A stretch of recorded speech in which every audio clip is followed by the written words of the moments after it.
Alright guys, so we just finished up with the European theater on how their major battles ended World War II. So now we're gonna go ahead and get into how the Pacific theater results into ending the war as a whole. And so today you guys will be able to analyze how the U.S. industrial power made major Pacific battles and the development of the atomic weapons shaped the final phase of World War II and ended it in the Pacific theater. And so go ahead and title in your guys' journal notes the Pacific theater. Yes, I'll get you one. Go ahead and title it the Pacific theater.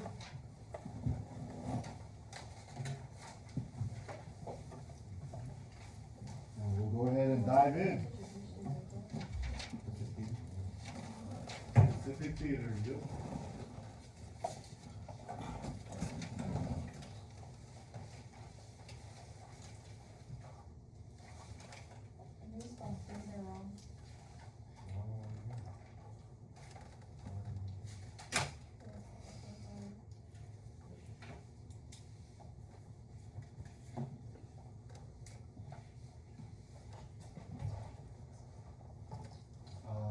Sharpener does not work right now, so we need to cancel it both.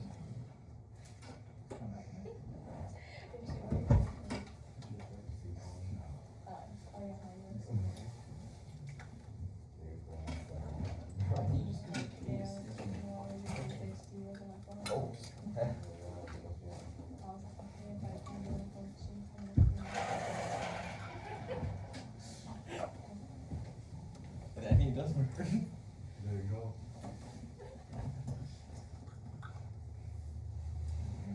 Alright, here we go. So this is going to be our essential question for today. What actions helped the United States end the war in the Pacific and why were they important? Alright.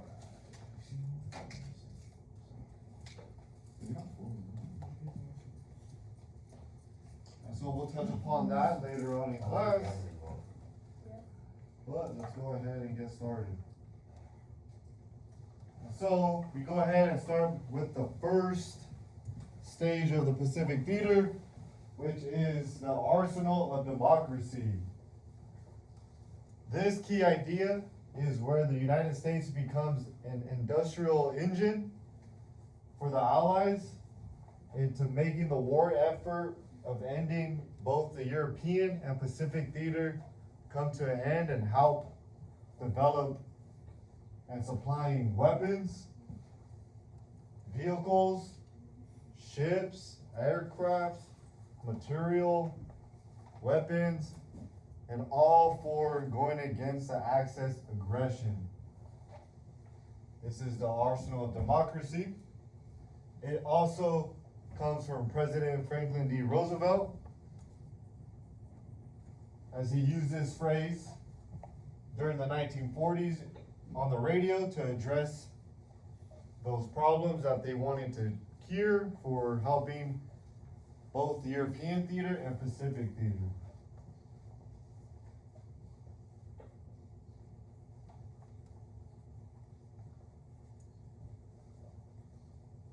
And so all throughout America, the United States, from Chicago, from Indianapolis, to even California, the United States had war zone factories which helped produce the mass production for the arsenal of democracy.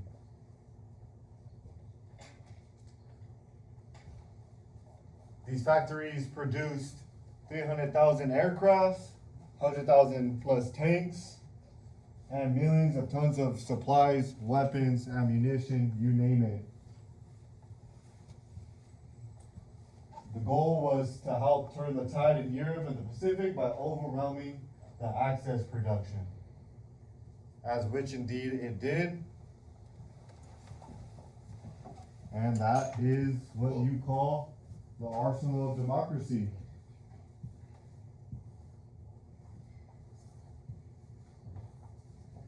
These will be posted on Google Classroom, so no worries. We'll go ahead and get into the new slide. Thank you, Aaron.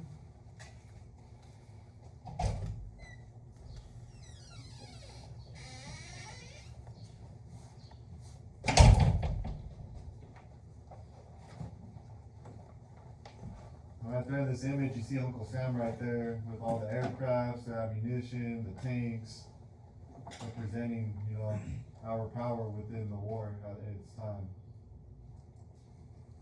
And so now we get into two battles that make it incredibly America second guess themselves in invading Japan. As we start with the Battle of Iwo Jima. And these two battles are key turning points because Iwo Jima was very human costing, as nearly 7,000 Americans were killed and 20,000 plus Japanese defenders were killed.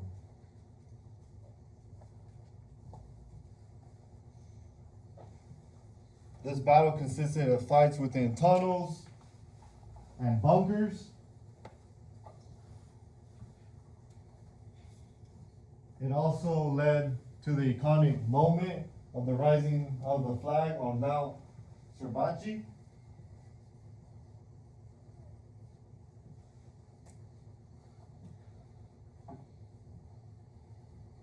Also, you see the Battle of Iwo Jima at its geographic setting, as they invade through the beaches and they need to carry on to the top of the hill. And that's where the iconic moment is captured and immortalizes America in defeating and taking over Iwo Jima.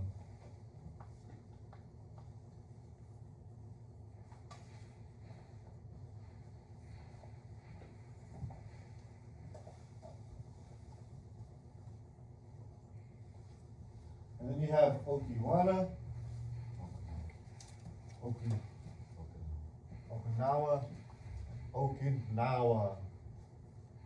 which is the last major battle before a planned invasion of Japan. This also leads the Americans to have the second guess in invading Japan, as the Japanese used heavy forces of kamikaze attacks. And this led to 12,000 plus Americans killed, 100,000 plus Japanese killed, and 100,000 plus civilians killed during this battle of Okinawa. The significance of this showed how deadly the invasions of Japan would be, and it leads to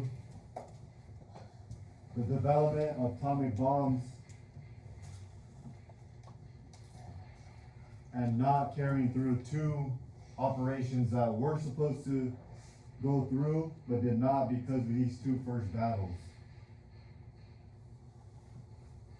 And so here is a video to represent some of the battles. With the odds two airstrips, Japanese planes could harass the American airfields and give early warning of incoming bombing raids. Capturing Iwo Jima would give the bombers the element of surprise, provide a home base for escort fighters, and serve as an emergency landing place for any planes returning home. On February 19, 1945, two Marine divisions stormed ashore in the small volcanic island in the shadow of Mount Suribachi. Japanese defenders held their fire as the Marines landed and struggled to get off the beach. As the Americans moved inland, the Japanese forces pounced with well-lit kill zones and interlocking fields of fire. Japanese General Tamadichi Kuribashi avoided using suicidal banzai attacks and instead built an intricate defensive tunnel network. His plan was to use his 22,000 troops to kill as many Americans as possible. U.S. Marines made slow progress fighting Japanese troops hidden in caves, tunnels, and ravines. But the island was secured by March 16th. In all, 30% of the American landing force became casualties. Most of the Japanese garrison was killed. As a testament to the Americans who fought on the island, Navy Admiral Chester Nimitz remarked that uncommon valor was a common virtue. The battle for Iwo Jima produced one of the war's most iconic photographs. Days after the initial landings, 6 Marines raised the U.S. flag atop of Mount Suribachi in the now famous photograph by Joe Rosenthal. There's that The image. iconic image still resonates with Americans today and serves as the basis for the Marine Corps War Memorial in Washington, D.C. Now we'll go ahead and explain Iwo Jima. Let's go ahead and take a look. Okinawa.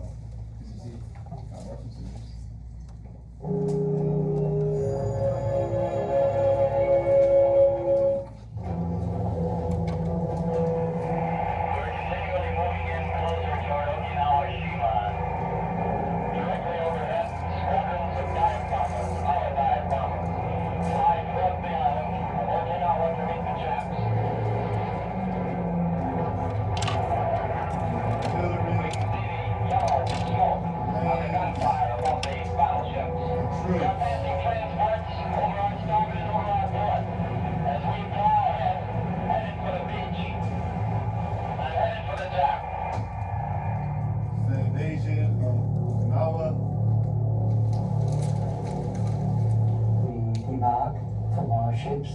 We landed in Okinawa and we had no idea of what kind of resistance we were going to encounter. There were no Japanese, there were no natives, there was nothing. We made our way immediately to the airport that had been deserted by the Japanese, and we found a good many destroyed planes and bombs, but no resistance. By the end of the second day, we had crossed the island, and that was when our trouble began.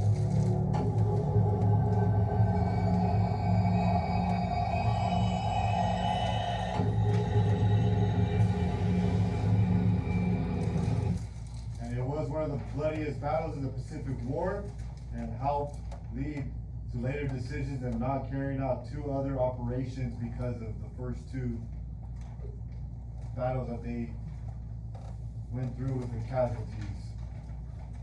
So, the 2 abandoned operation was Operation Downfall,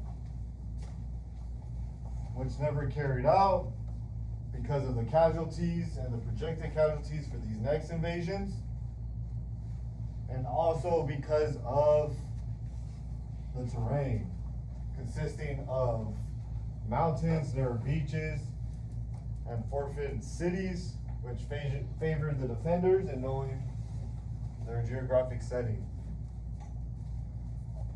Operation Olympic didn't carry through because it was fierce with Japan's resistance, including having civilians armed with bamboo spears, and the U.S. casualties estimated to range from 250,000 to 1 million. And for Operation Cornet, this was a planned invasion of Tokyo region, Honshu, in spring of 1945. Didn't carry out because, again, the prediction of high estimated U.S. casualties.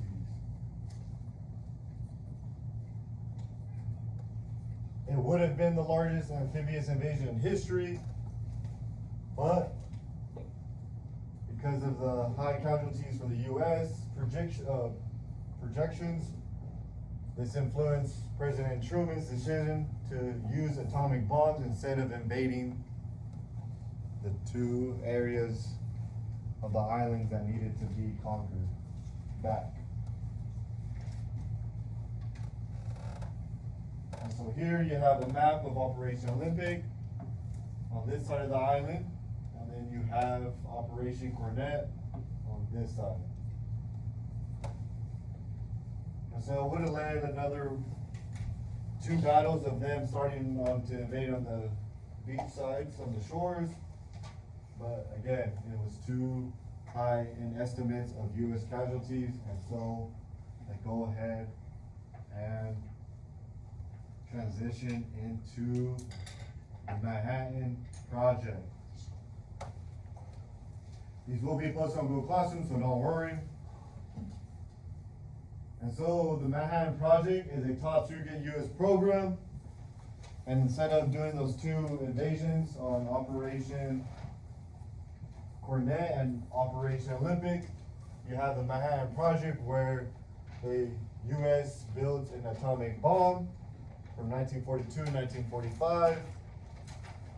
This is led by General Leslie Groves and physicist J. Robert Oppenheimer. The Manhattan Project research had multiple centers, one located in Los Alamos, New Mexico, Oak Ridge, Tennessee, and Hanford, Washington.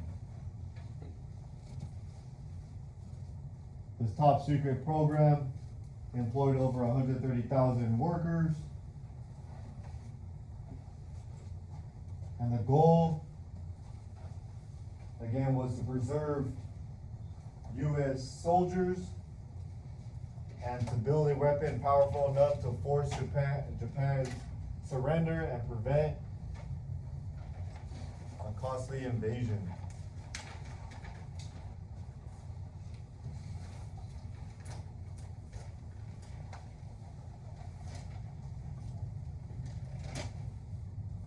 This will also mark the first time the United States uses nuclear warfare.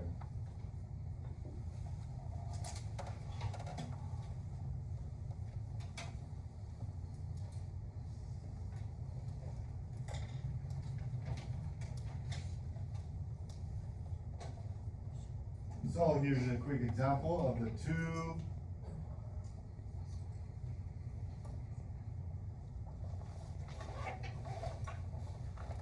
July 16, 1945, nuclear scientists working for the Manhattan Project successfully detonated a plutonium-based device in the remote New Mexico desert.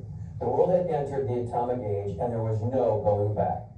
This is World War II and II.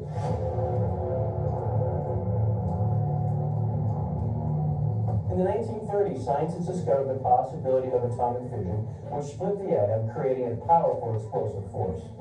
After the German invasion of Poland in 1939, Albert Einstein penned a letter to President Franklin Roosevelt warning of the danger if that technology fell into Nazi hands.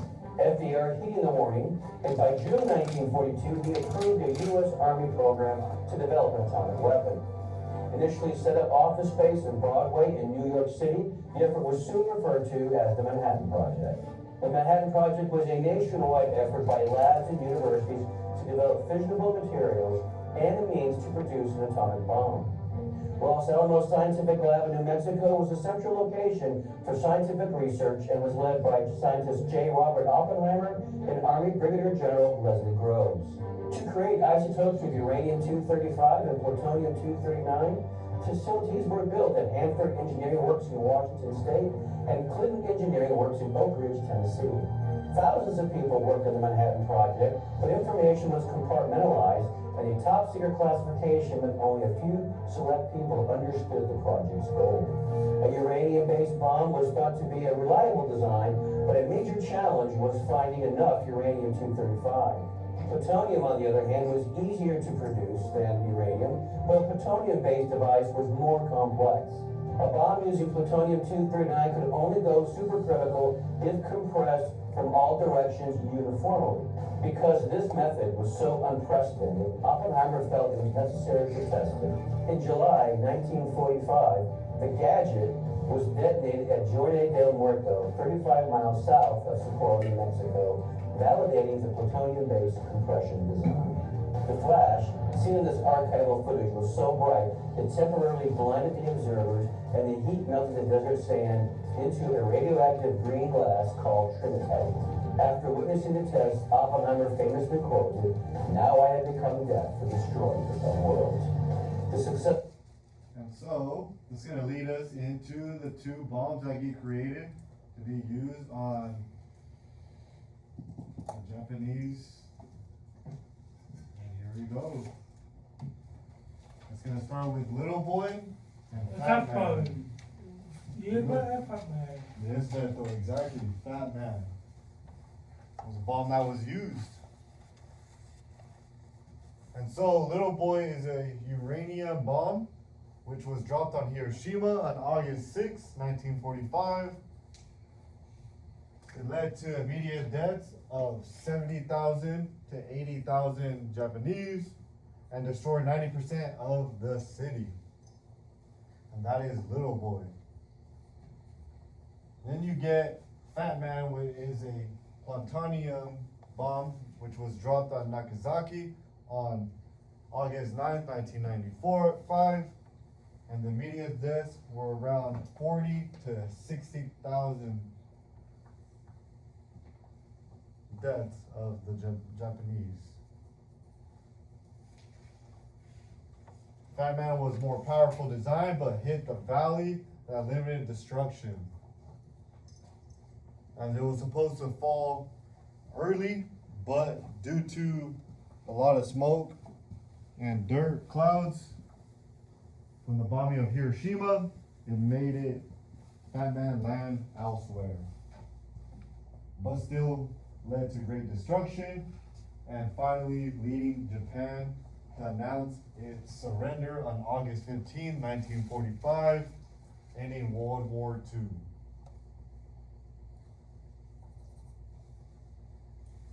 And so through all their testing that they did in Tennessee, New Mexico, and Washington, they were able to show what they could really do when they sit down and create an uranium bomb and a plutonium bomb. Return Dinar, you guys are going. Me? Yep, Return Dinar, you guys going. You go home.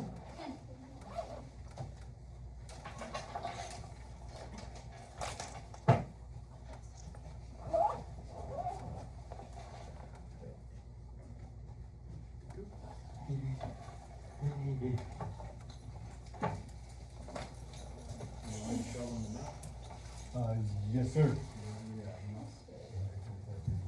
Victor asked me how powerful is this bomb, and I'm going to show you guys more about this map when we talk about the World War, because it's one of the things I like to show to you guys. But this is Little Boy. It was dropped on downtown Fresno. Okay, so it pretty much destroys downtown, right? The fireball will destroy the Central Park. And then pretty much anyone in that area is automatically vaporized, turned into ash mummies, right? Within the red area here, pretty much still the same story. Within the red, that's a lot of the still get chances of getting burned, probably cooked alive. Most likely your lungs will get cooked alive in here. You'll suffocate, right? Once you start reaching on these areas, that's where you get more of the radiation. You still can get burned. And then out here is the fallout, which is all the rest of, huh? I'm sorry, what? Where's your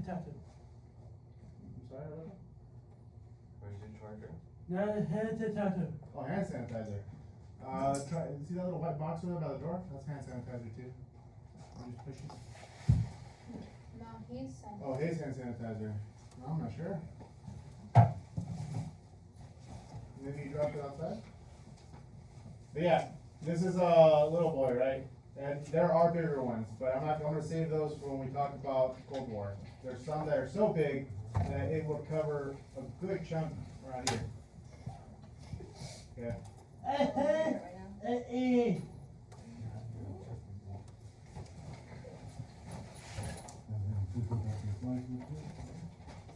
And so that's Little Boy and the fat boy. Yeah. Like they said.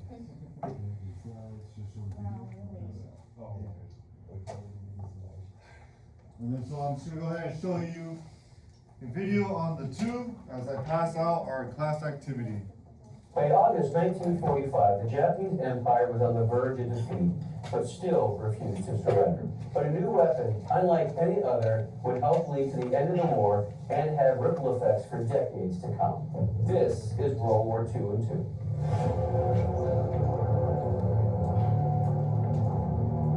I'm John Currico at the National World War II Museum in New Orleans.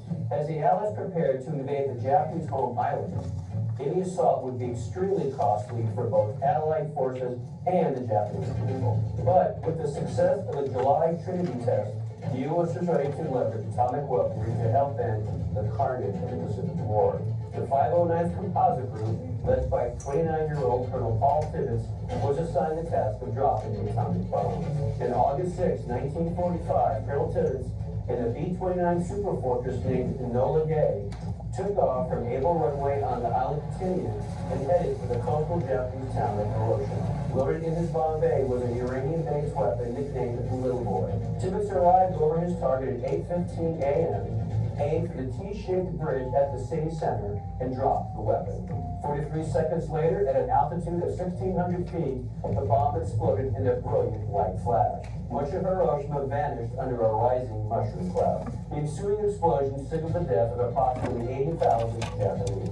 But the Japanese military showed no signs of surrender. Just days later, on August 9th, a second B-29 nicknamed Boxcar, piloted by Captain Charles Lee, left Tinian carrying a plutonium-based bomb called Chapman. Sweeney's target was the Japanese city of Kokura, and he was directed to drop the weapon by visual means only. But when the plane arrived over its target, the city was obscured by haze and smoke. The Boxcar moved on to its secondary target, the Japanese port city of Nagasaki. The plane arrived over the city around 11 a.m. and dropped the bomb. The explosion killed approximately 60,000 Japanese. In Nagasaki, everything within a mile of ground zero was annihilated, with immense heat causing widespread fires. Archival footage from the days after shows some of that devastation. People close to the blast were vaporized, while others suffered horrific burns and fatal radiation poisoning. Running low on fuel, Sweeney headed for Okinawa and landed his bomber just as the fuel start engine shut down. As a result of these two missions and other wartime considerations, Emperor Hirohito determined that Japan's war was over. And that sums up how the Pacific Theater came to an end with 2 atomic bombs, one on each Hiroshima and Nagasaki. So I went ahead and passed on our activity for the classroom.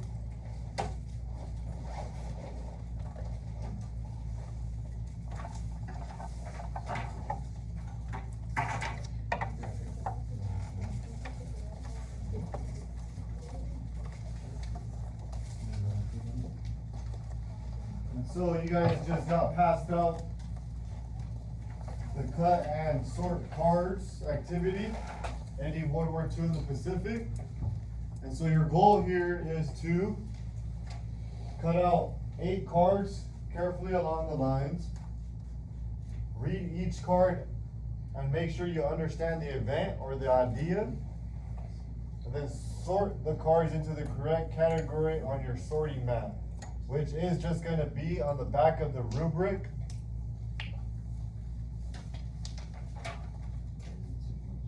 And you are to collaborate with your group members, and for each, go ahead and scroll up, Mr. C.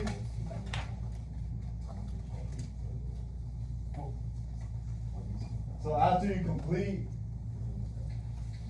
gluing them into the category you think they are correct in, you are to choose one card and answer how might World War II have ended differently if this event had not happened. And that'll be it for today. Any concerns or questions? I'll go ahead and give you guys about 20 minutes, I think we have.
That's why we said you had to do it.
Hopefully the Lord will do a cross one day.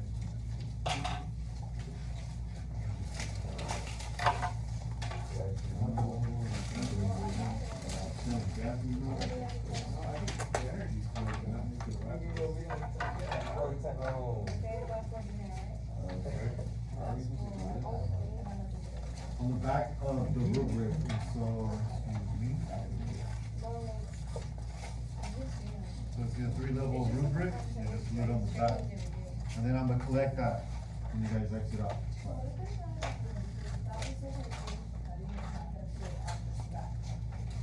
You are correct, this is.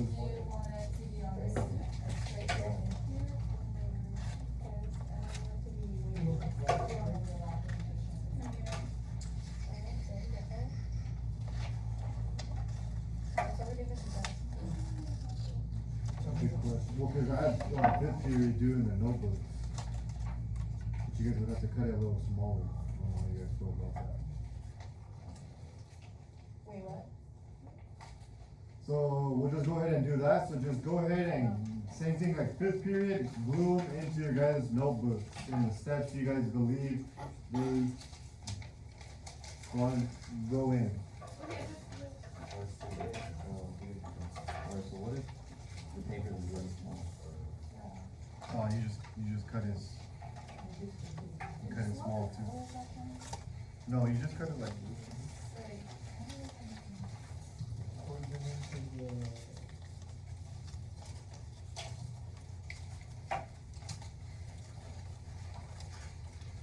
You just got to be precise and nice and small. You find the card, you find what card, actually what kind of card? So like, place card that explains what you used to make the work, that's called them, because it's the USB can.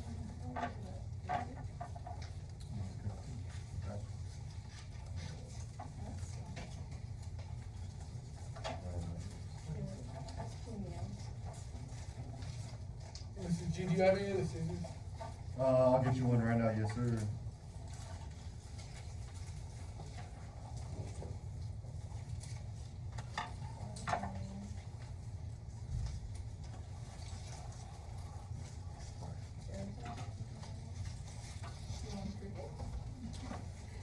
That's fine.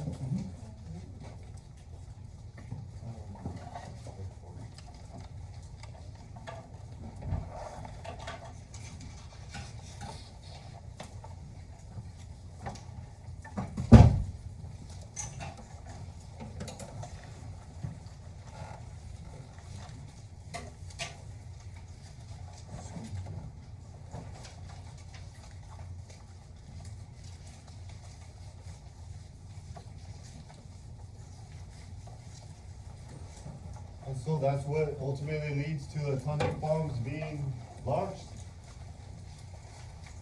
The United States found out that the resistance that Japan had in invading the islands and trying to take them back is kind of quite a bit too deadly than they thought. You had kamikaze you had to worry about. You had the civilians that they were starting to use. You had that they knew the foreign land, so they had hidden bunkers, tunnels, traps.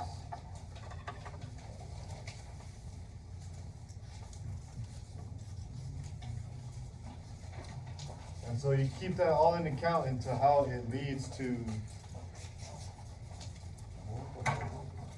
what order these major events should be separated into. And so whenever I collect your journals, I'm gonna check on your guys' understanding on how you guys feel the Pacific ended.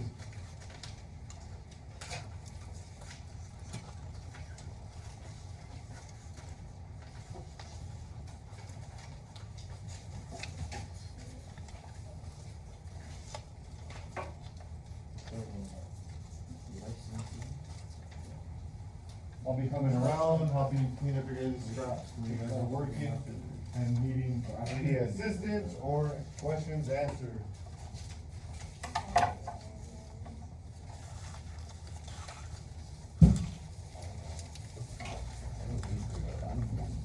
Alright.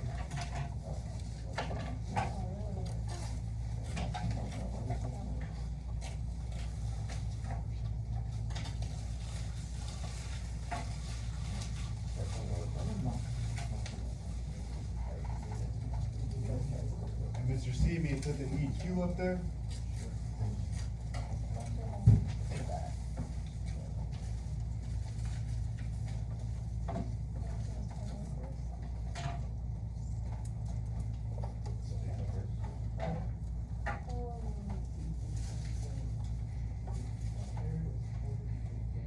Any questions or concerns?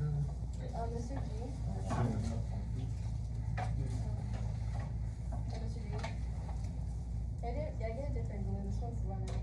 I need blue Yes. too. Same with me.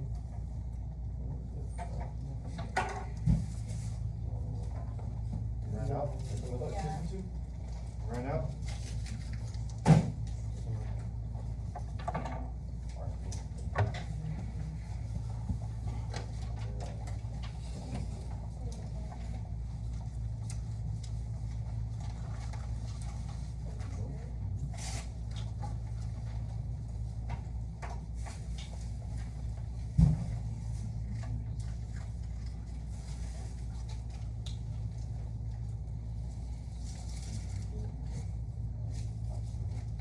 Major war, major Pacific Island.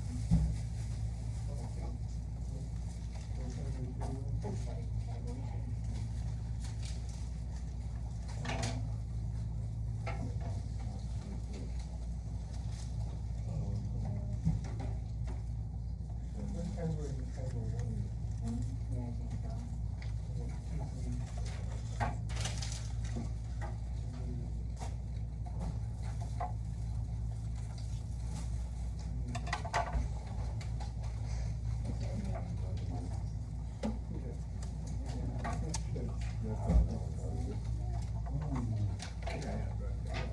I mean,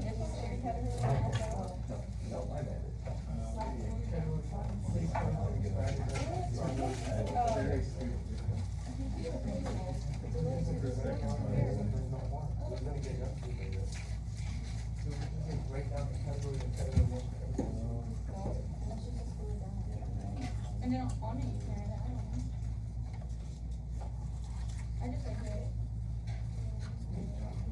Cause as long as I just. Only two, right? Wait, isn't that? Oh, Mr. Sanders, I meant Mr. G, are you blue?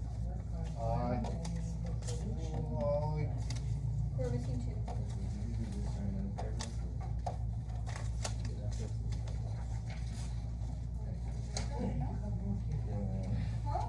we don't write anything.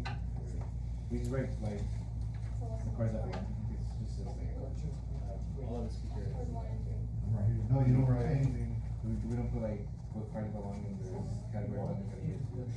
Mm-hmm. 2 and 3 or the battle. You can, yes, absolutely, that works. Or is it because So we just put like, yeah, Or do we just have a certain on a set? So no, so I'm knocking that down, and we're just gonna go ahead, if you finish early, go ahead and just answer our essential question, which is what actions help the United States end the war in the Pacific? And why were they important? And so now that you have the reasons that led up to it, which was the arsenal of democracy, and then you go to the first 2 invasions. The 2 wars that led to high casualties, but we still on the same one right there, it's perfect. You know what, actually, on the 7th piece of paper, so I can collect you at the end. Sorry. Wait. So you want more written down and it's 250? Okay. Nice. At least the day goes by fast.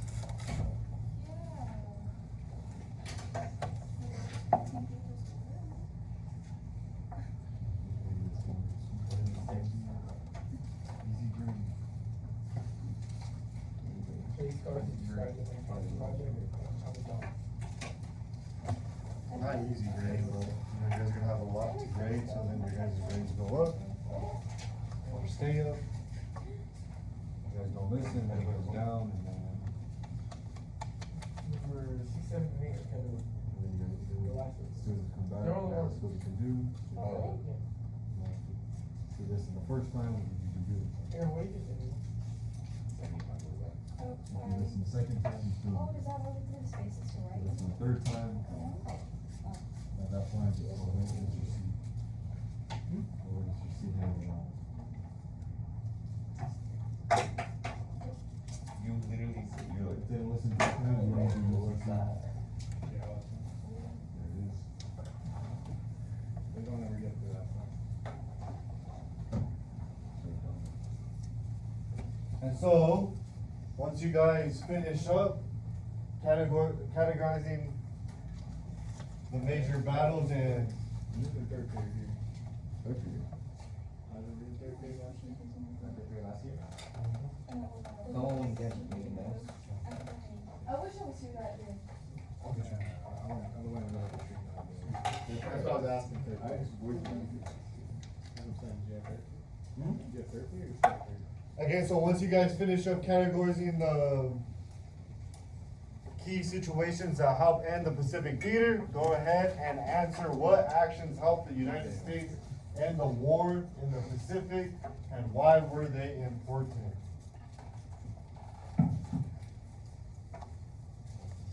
Yeah.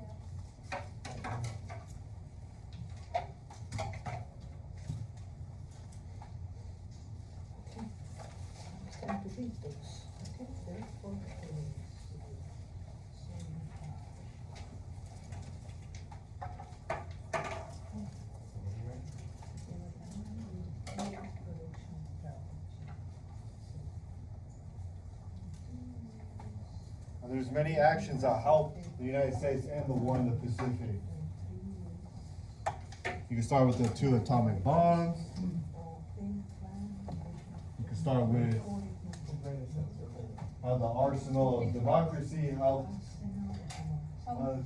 much are raised? Just one paragraph.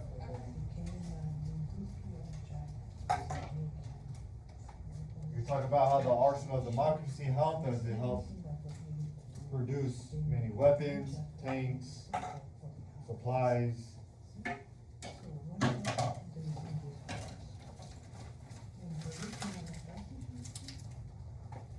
Which helped gain support from the Allies as well to help us invade the Pacific.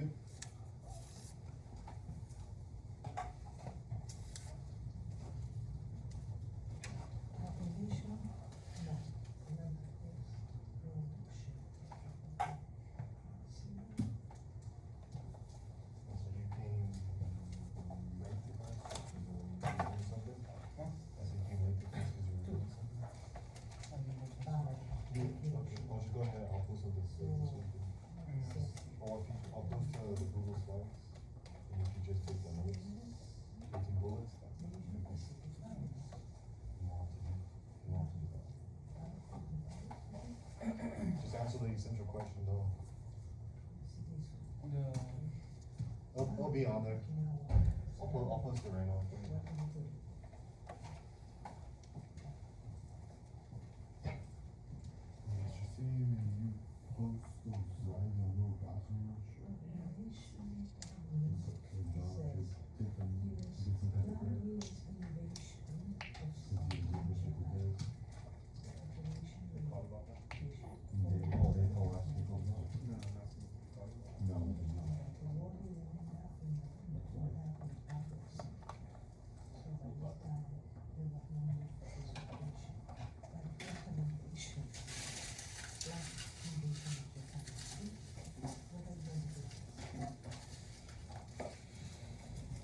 And so again, you guys are about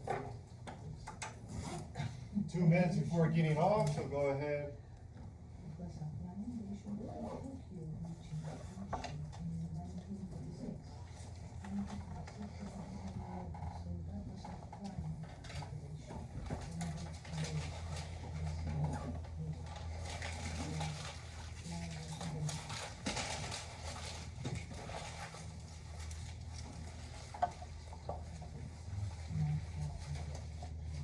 So once you guys finish up and the bell rings, just go ahead and leave your guys' notebook.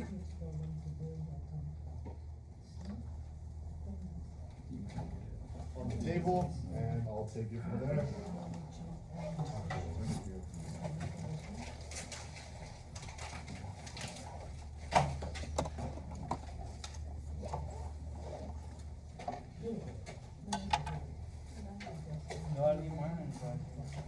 Take it to the meeting.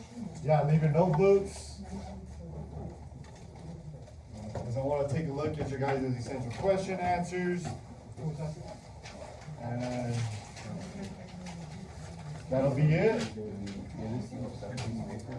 Well, just leave it in your notebook. Just leave it right there.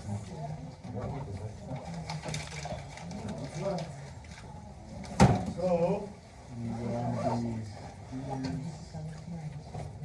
you guys are good to clean up and line it up and have a good rest of the day. Bye, everyone.